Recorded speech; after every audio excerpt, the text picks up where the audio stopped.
दोस्तों, जहाँ से हमारे बच्चे पढ़ लिख कर अच्छी नौकरी करें, अच्छा खुद का बिजनेस करें, अपनी अच्छी कंपनियाँ खोलें, फैक्ट्रियाँ बनाएं और वह करोड़पति बन सकते हैं, वहाँ पर हम पैसा खर्च नहीं कर रहे हैं। लेकिन वहीं पर देखा जाए तो हमारे बच्चे कम इनकम जनरेट कर पाएंगे, तब वह लूटपाट करते हैं, गुंडे मवाली बन जाते हैं।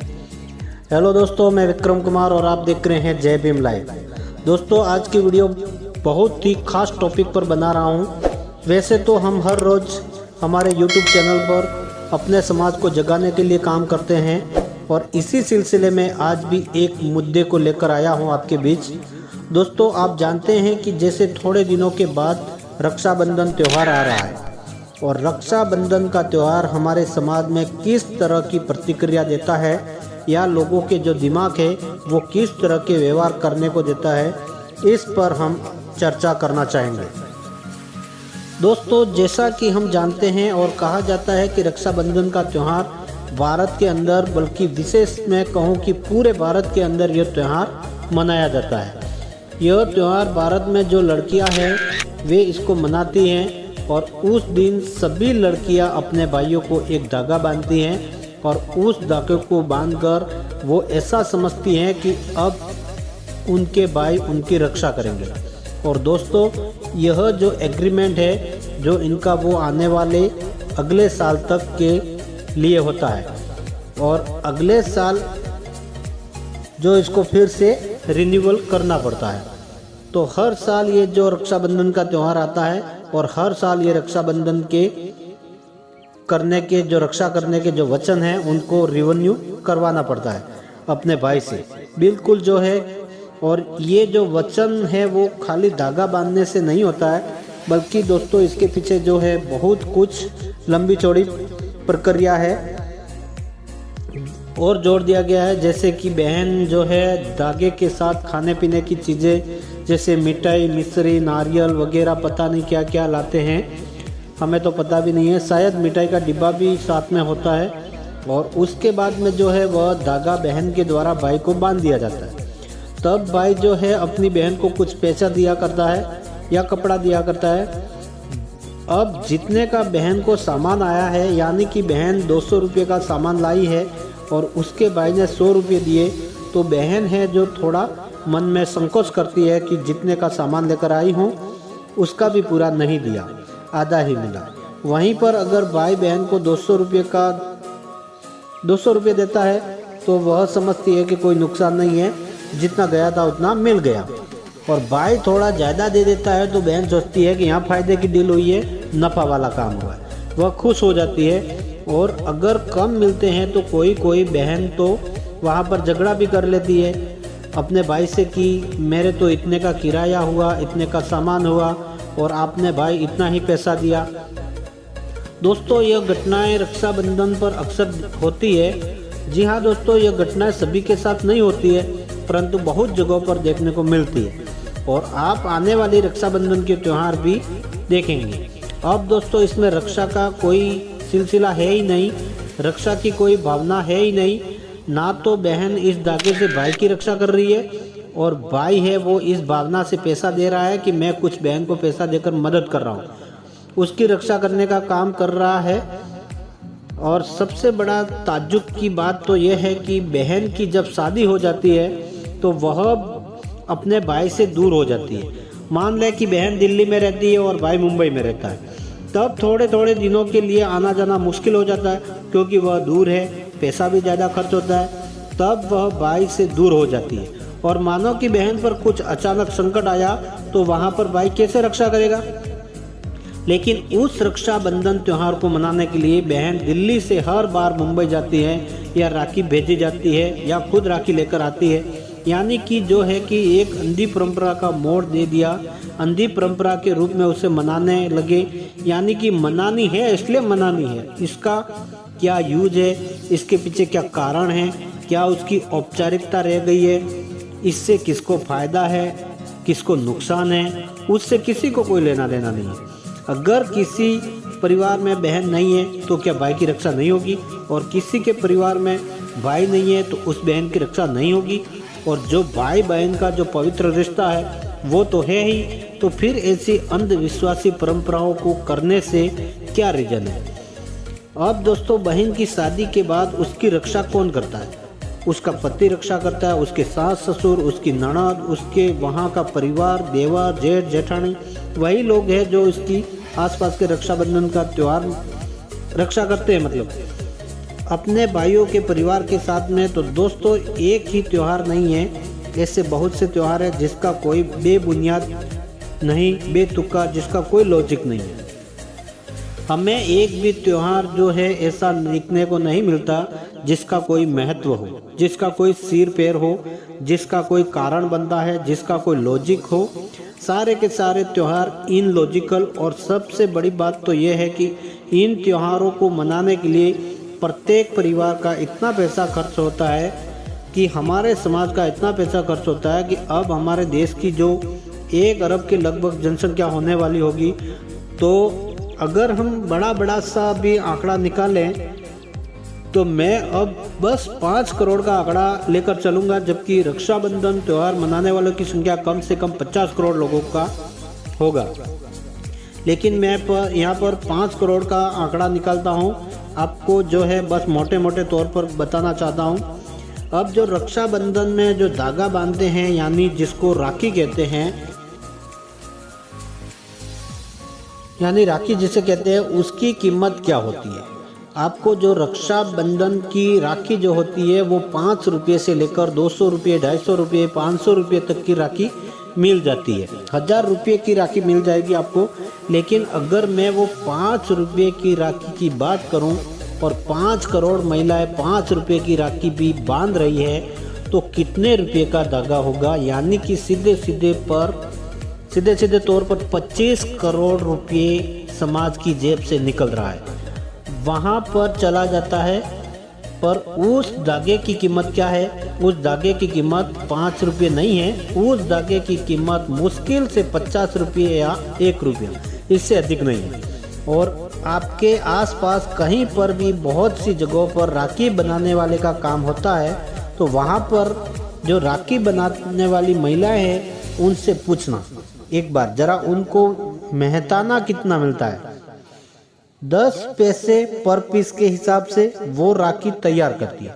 यानी कि जो राखी बनाने के लिए जो मजदूर लगे हुए हैं उनको कुछ नहीं मिलता। मजदूर कौन है? आप और हम लोग मजदूर हैं, और हमें इसमें कोई हिस्सेदारी नहीं है। इस व्यवस्था से, इस धंधे में कोई हिस्सेदारी नहीं है। हम जितना राखी बना के कमाएंगे उससे ज़्यादा राखी के दिन खर्च होगा। तो ये जो सिस्टम है, ये जो 25 करोड़ की डील नहीं है, यह कोई अरबों खरबों रुपए का बिजनेस है एक दिन में, जिसको कि अगर मैं सामाजिक दृष्टिकोण से कहूँ, एक जो गरीब वर्ग है उसके पास खाने के लिए कुछ भी नहीं है, उनके पास शिक्षा प्राप्त करने के लिए पैसे नहीं है, लेकिन वो इस अंधविश्वास भरे त्योहारों को मनाने में अपना बेफिजूल में पैसा खर्च करता है। उसकी जेब से निकलकर उस बनिया की जेब में जाता है, और वो बनिया जो कि पूंजीपति है वो आपके ऊपर अत्याचार करने का मौका कभी नहीं छोड़ता है। और आपके ऊपर आज जितने भी अत्याचार हो रहे हैं उसके लिए कहीं ना कहीं यह सिस्टम जिम्मेदार है, क्योंकि आज आप आर्थिक रूप से कमज़ोर हो, इसलिए आपकी समाज में इज्जत नहीं है। आज कहीं भी आप जाए वहाँ आपकी इज्जत नहीं है। आप कोर्ट कचहरी में कहीं भी जाए, वकील को देने के लिए पैसे नहीं है। यानी कि आपकी प्रताड़ना का कारण मुख्य आपकी आर्थिक स्थिति है, आपकी गरीबी है। फिर आप जो है जितने भी ये त्यौहार मनाते हैं, रक्षाबंधन का भी त्यौहार ले लीजिए, इसी में इस पर पैसा खर्च करने में आप कभी नहीं चूकते। आपकी बहन आई आपके घर पर, तो आप जो है बड़ी इज्जत से, शान और शौकत से अपने झूठे अभिमान के लिए, अपने घमंड के लिए आप बढ़ चढ़ कर देते हैं। वो 100 रुपये का सामान लेकर आई होगी तो आप उसको 1000 रुपये देंगे, 2000, 5000 देंगे आप। लेकिन जब आपके बच्चों की शिक्षा की बात आती है, जहां आप पूरे साल में इन त्योहारों पर लाखों रुपया खर्च कर देते हैं। गरीब परिवार होने के कारण 50,000 रुपये कम से कम खर्च करते होंगे, 20,000 रुपया खर्च करते होंगे, लेकिन आपके बच्चों के शिक्षा की जब बात आती है तो आप उनके लिए सिर्फ सरकारी स्कूल ढूंढते हैं। एक तरफ सरकारी स्कूल है, वहाँ पर आपके बच्चे अगर पढ़ने जाएंगे तो बहुत कम चांसेस है कि वो कोई डॉक्टर, इंजीनियर, टीचर, आईएएस, राष्ट्रपति, प्रधानमंत्री या कोई अन्य बड़ी पोस्ट पर जाएंगे। कम अक्सर है कोई बच्चा ऐसा होता है जो अच्छी जॉब पाले। आपके बच्चे जो है देखेंगे, अक्सर आंकड़ा उठाकर देखे हैं हमने, तो वे बच्चे जो सरकारी स्कूल से पढ़े लिखे हैं वे 10,000 से 15,000, 20,000, 25,000 की जॉब करते हुए आपको मिलेंगे। लेकिन जो बच्चे प्राइवेट में पढ़ते हैं उनके करियर की संभावना है, अच्छे भविष्य की संभावना है, बहुत बढ़ जाती है। आज आप उनके अपने आसपास नज़र उठा के देखिए कि जो लोग प्राइवेट स्कूल में पढ़ लिख कर आए थे, आज वो कम से कम 50,000 रुपया महीने की सैलरी उठा रहे हैं। इससे कम में काम नहीं करते होंगे, लाखों करोड़ों रुपया कमा रहे हैं। तो जहाँ से हमारे बच्चे पढ़ लिख कर करोड़पति, अरबोपति बन सकते हैं, वहाँ पर हम पैसा खर्च नहीं कर रहे हैं। लेकिन जहाँ पर जाकर हमारे बच्चे कम पैसा कमाएंगे, उससे भी नीचे गिरेंगे, तो अपराधी बन जाएंगे, गड़े मवाली बन जाएंगे। हम अपने बच्चों की शिक्षा के लिए वहाँ भेज देते हैं। कितना भारी नुकसान आप अपने बच्चों के साथ कर रहे हैं। तो हमें अपने बच्चों को इस नुकसान से बचाने के लिए हमें हमारे देश में ये जेब जो खाली कराने के जो षड्यंत्र हैं, जो प्रयोजन हैं, इनको समझना चाहिए। अगर हम राखी का त्यौहार नहीं मनाएंगे तो क्या होगा? अगर हम दिवाली का त्यौहार नहीं मनाएंगे तो क्या होगा? अगर हम होली नहीं मनाएंगे तो क्या होगा? इसको हमें समझना चाहिए। अगर हम इस बात को समझ लेते हैं तो हम अपने आर्थिक स्थिति को मजबूत कर लेंगे। इसी के साथ एक महत्वपूर्ण बात करना चाहता हूँ। हमारा समाज गरीब है, अब गरीब लोग को खड़ा होना चाहिए। कार्ल मार्क्स ने अपनी थ्योरी में बहुत बढ़िया बात कही है। ये दुनिया भर के मजदूरों, ये फैक्ट्रियाँ के मजदूरों, तुम संख्या में ज़्यादा हो और एक फैक्ट्री का मालिक है और तुम सब कम से कम 50, 100 या 200 की संख्या में हो, तुम्हारी है।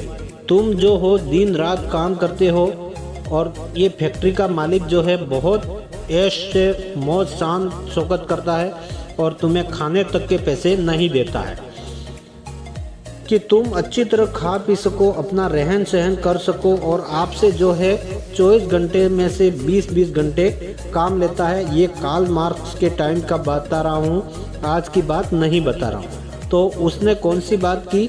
आप संगठित हो जाओ और इस फैक्ट्री मालिक को भगा दो यहाँ से, या उसकी फैक्ट्री पर कब्जा कर लो और फैक्ट्री को फिर तुम चलाओ और फैक्ट्री को चलाकर जो उससे इनकम होती है आपस में बराबर बांट लो। इससे जो है तुम्हारी आर्थिक स्थिति है वो अच्छी हो जाएगी।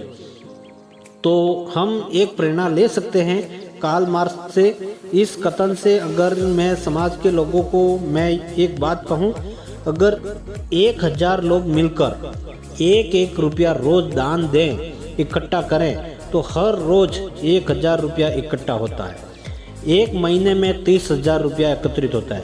और इस रुपये से किसी भी गरीब से गरीब व्यक्ति को अपने समाज में कोई भी फर्क नहीं पड़ने वाला है। लेकिन किसी भी गरीब व्यक्ति को कोई फर्क नहीं पड़ता है 1 रुपये से देने के लिए, मतलब पड़ने वाला है। लेकिन 30,000 रुपया महीना हम किसी गरीब को या 2 गरीब को 15-15 हज़ार रुपया दें, उसकी सहायता करें, उसके घर का निर्माण करने में, उसके घर की व्यवस्था करने में, उनके बच्चे की पढ़ाई की व्यवस्था करने के रूप में लगाए, तो पूरा समाज जो है बिना गरीब हुए आर्थिक समृद्धि को प्राप्त कर लेगा।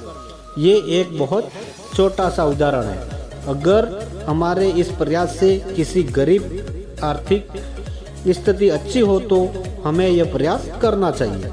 हमारी सोच के कारण हम गरीब बन रहे हैं। अगर हम सारे एकत्रित होकर एक दूसरे की सहयोग की भावनाएं मन में रखें कि हमें दूसरे गरीब लोगों का सहयोग करना चाहिए, अगर कोई गरीब व्यक्ति आपसे अगर सहायता मांगता है तो हमें उसकी मदद करनी चाहिए। समाज में अगर 1000 या 2000 या इससे अधिक लोग इकट्ठे होकर अगर 10 रुपये, 100 रुपये, 200 रुपये, ये छोटी छोटी राशियाँ हैं, इतने सब लोग पैसा एकत्रित करें तो कहीं गरीब लोगों की आर्थिक स्थिति ठीक हो सकती है। अगर मैं इस समाज के किसी बच्चे की बात करूं, उसके डॉक्टर बनाने की संभावना की बात करूं तो डॉक्टर बनने के लिए 10 लाख से 25 लाख 30 लाख रुपए लेकर के करोड़ों रुपए तक लगते हैं। क्या इस समाज का कोई भी बच्चा डॉक्टर बनने का सपना देख सकता है क्या?